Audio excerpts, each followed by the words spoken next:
اللهم كن لوليك والحجة ذي الحسن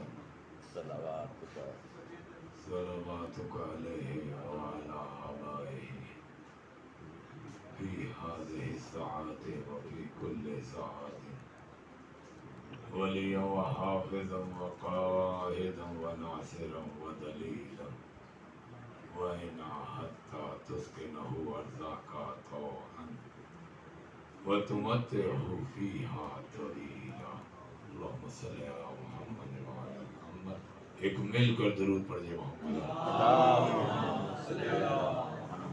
سمیع العلیم من الشیطان اللعین الرجیم. بسم اللہ الرحمن الرحیم. الحمد للہ رب العالمین والصلاة والسلام علی اشرف الانبیاء المرسلین سیدنا و نبینا و شفیع ذنوبنا و حبیب قلوبنا ابی القاسم محمد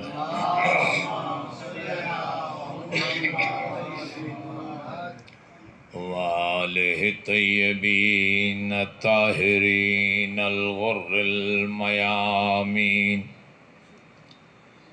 ولعنۃ اللہ علی قوم الظالمین.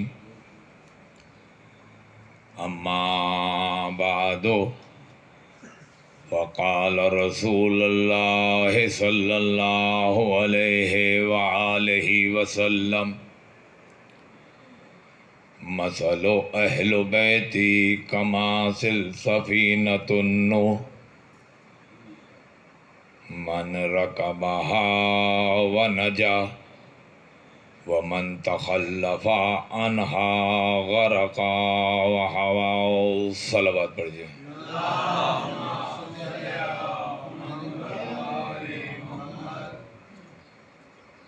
رسول اللہ کا اہل بیت کی شان بتاتے ہوئے مشہور و معروف اور متفق علیہ قول پڑھا. یہ رسول کا قول دو حصوں میں ہے. پہلے رسول نے فرمایا مثل اہل بیتی کہ میرے اہل بیت کی مثال کمثل سفینۃ النوح نوح کی کشتی جیسی ہے.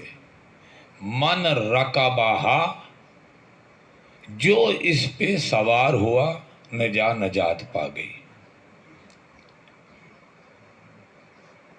اگر رسول کی حدیث یہیں تک ہوتی تو شان اہل بیت بتانے کے لیے بہت تھی کہ جو اہل بیت کی کشتی پہ سوار ہو جائے گا وہ نجات پا جائے گا. سیدھی سی بات ہے. اس میں کوئی غور و فکر کیا چکر ہی نہیں ہے. رسول نے کہہ دیا کہ اہل بیت کی کشتی پہ سوار ہو جاؤ تو تم نجات پا جاؤ گے. لیکن یہ نہیں پتا چل رہا تھا کہ آیا نجات کے جس طرح دوسرے راستے بھی ہیں اسی طرح اہل بیت کا بھی در ہے. تو اسی کو واضح کرنے کے لیے کہا وَمَن تَخَلَّفَ عَنْهَا غَرَقَا وَحَوَا. اور دیکھو جو اس پر سوار نہیں ہوگا وہ ہلاک ہو جائے گا. یعنی رسول نے بتا دیا کہ نماز پڑھو نجات مل جائے گی. یہی ہے نا کہ اسلام لے آؤ نجات پا جاؤ گے. دین بے حساب ہے لیکن کیونکہ اللہ نے کہہ دیا ان الدین عند اللہ الاسلام، اللہ کے نزدیک دین ہے تو وہ صرف اسلام ہے.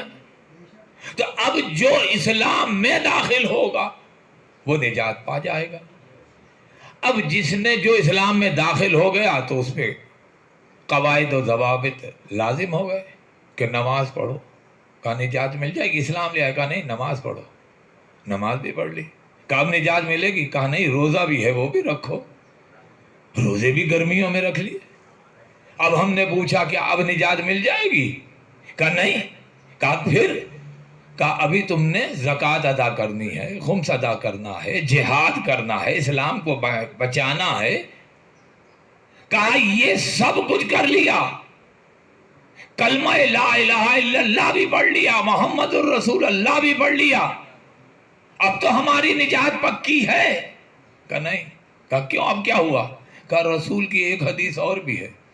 کہا وہ کون سی؟ کہا میری امت کے 73 فرقے ہوں گے، ان میں سے صرف ایک فرقہ جنت میں جائے گا یا ایک فرقہ نجات پائے گا، باقی سب جہنم میں جائیں گے۔ اب تو پریشانی ہو گئی کہ 73 فرقے ہیں مسلمانوں کے، ان میں سے ایک نے جانا ہے۔ یہاں فرقے تو دور کی بات ہے، جو دین والے ہیں، دوسرے دینوں کے، عیسائیت ہے، یہودیت ہے، کافر ہے، وہ اپنے دین کو سچا دین سمجھتے ہیں۔ اگر نجات دہندہ نہ سمجھتے ہوتے تو کیا اس مذہب میں، اس دین پہ قائم رہتے؟ یہ دلیل ہے اس بات کی کہ جو جس دین پر ہے اس دین کو حق کا مذہب سمجھ رہا ہے کہ یہی مذہب ہمیں نجات دے گا۔ لیکن مسلمان ہونے کے بعد جب اللہ نے کہہ دیا کہ جتنے دین ہیں وہ میرے بنائے ہوئے نہیں، لوگوں کے بنائے ہوئے ہیں، میرا دین تو صرف اسلام ہے، تو اب جب کلمہ پڑھ لیا تو ہم تو داخل ہو گئے، نجات دے دینی چاہیے۔ کہا نہیں، 73 فرقے ہیں، ان میں سے ایک جائے گا۔ تو پتہ کیسے چلے کہ کون سا جائے گا؟ بھئی 73 فرقے یہ کہتے ہیں کہ ہمارا فرقہ سچا نہیں، فلانا فرقہ سچا ہے۔ جو جس فرقے پر ہے اس فرقے کو نجات والا فرقہ سمجھتا ہے، لیکن رسول یہ کہہ کر گئے کہ ان 73 میں سے ایک جنتی ہے، 72 جہنمی ہیں۔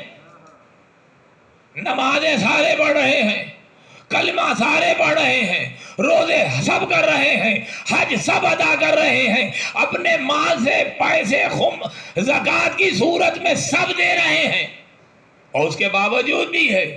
تو کوئی تو ایک ایسی بات ہے جو 73 فرقوں میں سے ایک ایسا فرقہ ہے جو تمام فرقوں سے علیحدہ ہے۔ تو پتہ کیسے چلے گا کہ وہ فرقہ ہے کون سا نجات والا؟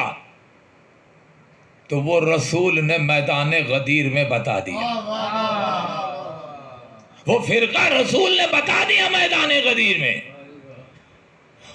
حج کا خطبہ دے کر آئے ہیں، وہ بھی چھوٹا نہیں ہے، 2-2.5 گھنٹے کا عرفات کے میدان میں خطبہ ہے۔ اب غدیر کے مقام پر خود نہیں رکے، اللہ نے رکوایا ہے اپنا انداز بیاں بدل کر کہ اگر تم نے وہ پیغام نہ پہنچایا تو گویا تمہاری رسالت ختم ہے۔ اس کے باوجود بھی نہ رکے تو اللہ نے ضمانت لی، اے میرے حبیب تم عیسائیوں کے ساتھ نہیں ہو، تم کافروں کے ساتھ نہیں ہو، تم یہودیوں کے ساتھ نہیں ہو، تمہارے ساتھ وہ ہیں جن کے تمغے لگے ہیں کہ یہ مسلمان بھی ہیں، صحابی رسول بھی ہیں، ان سے تمہیں کیا خطرہ ہے؟ لیکن رسول جانتے تھے کہ یہ پیغام ایسا پیغام ہے، اگر میں نے یہ پیغام بغیر ضمانت اللہ کے دے دیا تو یہاں فساد ہو جائے گا۔ اب جب آگے کہ وہ اللہ یعصمک من الناس ضمانت آ گئی تو اب اللہ نے علی کو روک دیا اور قافلے کو روک دیا، اور قافلے کو روکنے کے بعد اب 4 گھنٹے کا خطبہ دیا ہے، تپتی ہوئی دھوپ ہے، لوگوں نے وہ کپڑے جو سروں پہ رکھے ہوئے تھے گرمی سے بچنے کے لیے آدھے سر پہ رکھے آدھے پیروں کے نیچے۔ پھر رسول نے پلانے شتر کا ممبر بنا کر کہا من کنت مولا فہذا علی مولا، جس کا میں مولا ہوں اس کا یہ علی مولا ہے۔ جب علی کی امامت دین میں داخل ہو گئی تو بتایا، اللہ نے بھی کہہ دیا الیوم اکملت لکم دینکم واتممت علیکم نعمتی ورضیت لکم دین اسلام۔ آج میں نے دین کو مکمل کر دیا، نعمتیں روک دی۔ اب علی کی امامت کے بعد یہ دین جو اللہ کا ہے، پہلے دین تھا اب پسندیدہ دین ہو گیا۔ پتا چلا اسلام کے 73 فرقے لا الہ الا اللہ محمد الرسول اللہ کہتے ہیں، لیکن وہ جملہ نہیں کہتے جس سے دین مکمل ہونے کے بعد اللہ نے یہ کہا اب یہ دین میرا پسندیدہ ہے۔ لیکن ایک فرقہ تھا جس نے غدیر کی گواہی اس وقت بھی دی، آج تک دے رہا ہے، قیامت تک دے گا، اور لا الہ الا اللہ محمد الرسول اللہ کے بعد علی ولی اللہ بہ کر بتا رہا ہے کہ ہم نے ہم علی کی امامت کے قائل بھی ہیں۔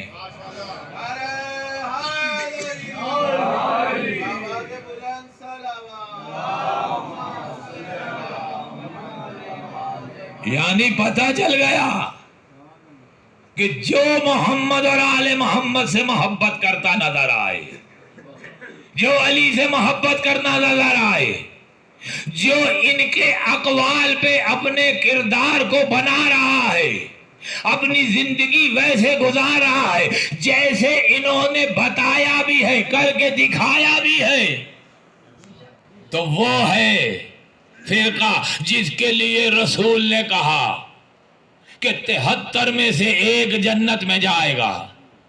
بھئی نجات تو سب چاہتے ہیں، بے وقوف سے بے وقوف انسان سے پوچھئے کہ کیا تم جہنم میں جانا چاہتے ہو؟ جہنم میں جانے کو کوئی تیار نہیں، جنت میں جانے کے لیے سب تیار ہیں، لیکن یہ بھی جانتے ہیں کہ جنت میں جانے کے لیے مرنا بھی ضروری ہے، اور مرنے کو کوئی تیار ہی نہیں ہے۔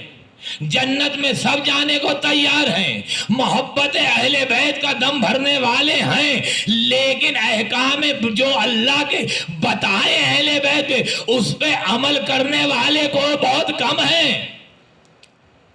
تو لہذا رسول نے بتایا کہ اگر تم نجات چاہتے ہو تو کشتی نوح پہ جیسی تھی ویسی ہی کشتی اہل بیت ہے، اس پر سوار ہو جاؤ تو نجات پا جاؤ گے۔ یہ مثال کیوں دی؟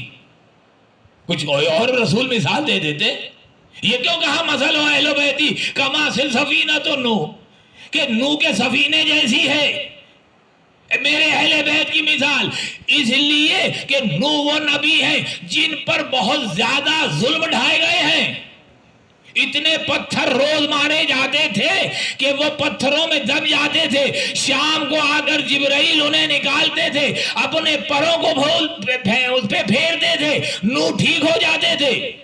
950 سال ہے زندگی حضرت نوح کی، بڑی تکلیفیں اٹھائی ہیں، اور آخر جب تنگ آ گئے کہ یہ قوم اس قابل نہیں ہے کہ یہ راہ راست پر آئے، دین اسلام پر آئے، تو ہاتھوں کو اٹھا دیا، اے اللہ یہ قوم اس قابل نہیں، ان پر تو اپنا عذاب بھیج۔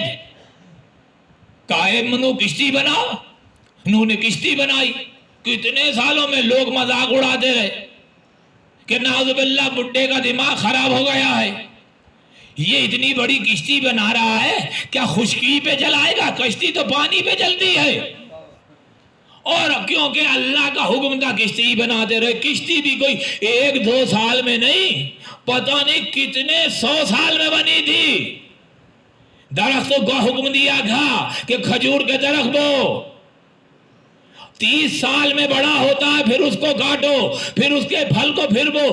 کتنی بڑی کشتی جب تیار ہو گئی تو بارش بھی شروع ہوئی، جو گئے ہیں زیارتوں میں دیکھا ہوگا وہ گٹر بھی ہے جس میں سے پانی ابلا تھا، وہ پانی ابلا، اوپر سے بارش، اتنی بارش ہوئی کہ لیٹی ہوئی کشتی نے سہارا لیا، کھڑی ہو گئی۔ نوح نے اعلان کیا کہ یہ عذاب الہی ہے، جس نے بچنا ہے اس عذاب الہی سے اللہ پر ایمان لاتا رہے، کشتی میں داخل ہوتا رہے۔ اب صرف دو ہی روایتیں ہیں کہ پوری دنیا میں یا 80 لوگ سوار ہوئے یا 124 لوگ سوار ہوئے، اور جانوروں کے جوڑے، کیونکہ اس پہ بات نہیں کرنی ہے۔ جب کشتی سوار ہو گئی تو اس کشتی پہ جتنے لوگ سوار ہوئے صرف وہ بچے تھے۔ نوح کا بیٹا ڈوبنے لگا، پہاڑ پہ چڑھ گئے، کہا میرا اہل ہے، کہا ہوگا، اب اہل نہیں رہا۔ زوجہ بھی مر گئی۔ پتہ چلا کہ جو صرف دعوے کرتے ہیں اور عمل نہیں کرتے وہ اس کے گروہ میں شامل نہیں ہوتے۔ نوح کے بیٹے نے بتا دیا کہ جو کشتی میں سوار نہیں ہوا، نوح کہتے رہے میرا بیٹا ہے، اللہ کہہ رہا ہے تمہارا اب اہل نہیں رہا۔ اب یہ نہ سمجھنا کہ ہم برے کام کرنے کے بعد، ہم غلط کام کرنے کے بعد، گناہوں میں ڈوبنے کے بعد ہم یہ کہیں کہ ہم علی والے ہیں، تو تم علی والے نہیں ہو، تم وہ ہو جو منافق ہو۔ تو لہذا کشتی پہ جو سوار ہوئے بچے، یہی رسول نے بتایا کہ دیکھو جس طریقے سے جو کشتی پہ سوار ہوا تھا نوح کا کی دنیا کا بندہ، وہی صرف نجات پائی تھی۔ اب میں نے اہل بیت کی کشتی نوح جیسی کشتی اسی لیے قرار دی ہے کہ اب جو اہل بیت کے دامن کو تھامے گا وہی صرف نجات پائے گا، باقی سب جہنم میں داخل ہو جائیں گے۔ اور یہی کشتی تھی جو حسین کربلا میں لے کر آ گئے۔ ساری لشکر فوج تھی، مختلف تعداد ہے کہ 30,000 تھی کہ 5 لاکھ تھی کہ 9 لاکھ تھی، مجھے اس سے بحث نہیں ہے۔ جتنے تھے سب نے حسین کی لائی ہوئی کشتی نجات کربلا کے میدان میں دیکھی، لیکن جو نجات چاہتا تھا وہ 4 بندے لشکر یزید کو چھوڑ کر لشکر حسین میں داخل ہو گئے۔ وہ حر تھا، حر کا بیٹا تھا، حر کا بھائی تھا، حر کا غلام تھا۔ اتنے بڑے لشکر سے صرف 4 لوگ حسین کی کشتی نجات میں سوار ہونے کے لیے آئے، اور وہ فاطمہ کا لال بھی اتنا قریب کہ جس نے گھوڑے کی لگام کو پکڑا ہو، جو گھیر کے کربلا میں لایا ہے، وہ قدموں میں جھکا تو حسین نے اٹھا کر اسے سینے سے لگا لیا۔